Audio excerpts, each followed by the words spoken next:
Top headlines নিবেদন করছে sunrise শাহী গরম মশলা, রান্নায় আলাদা মাত্রা এনে দেয়।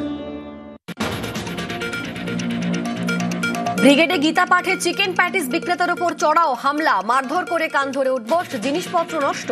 ভাইরাল ভিডিও দেখে শনাক্ত অভিযুক্তরা, গ্রেফতার ৩, পরে জামিন, বাকিদের খুঁজে তল্লাশি। প্যাটিস বিক্রেতাকে মারধর করায় ধৃত ৩, ভেজ বলে চিকেন প্যাটিস দেওয়ার অভিযোগ এক ধৃতর পরিবারের। অভিযোগ খারিজ আক্রান্ত রিয়াজুলের, ভয়ে কলকাতা ছেড়ে আরামবাগের বাড়িতে ফেরার দাবি।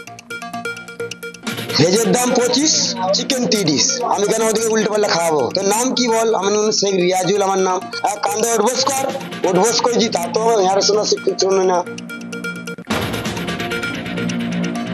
ব্রিগেডে গীতা পাঠে চিকেন প্যাটিস বিক্রেতার উপর হামলা, সরব মুখ্যমন্ত্রী। বিজেপি শাসিত উত্তরপ্রদেশের প্রসঙ্গ তুলে ঘটনার নিন্দা মমতা বন্দ্যোপাধ্যায়। ধরে মেরেছো, আর সব কটাকে অ্যারেস্ট করেছি, সব কটাকে অ্যারেস্ট করেছি যারা গায়ে হাত দিয়েছে। এটা বাংলা, এটা ইউপি নয়। আজ থেকেই বুথে তালিকা, 16ই ডিসেম্বর খসড়া লিস্টের আগেই বুথে বুথে মৃত ডুপ্লিকেট অনুপস্থিতিদের তালিকা প্রকাশ, ফলে নাম যাচাইয়ের সুযোগ বৈধ ভোটাররা।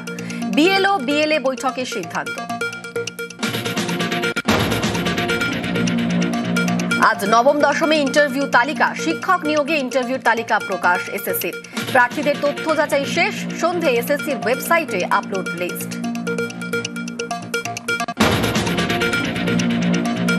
ভোটের বাংলায় ধর্মের বাজি, ভক্তি নাকি অঙ্কের কারসাজি? বাঙালির মন পেতে টক্কর জোরদার, বঙ্কিম বিতর্কে কার জিত কার হার। শেষ হলো এসআইআর এর ডেডলাইন, বাংলার 22 গজে কে হবে বেলাইন।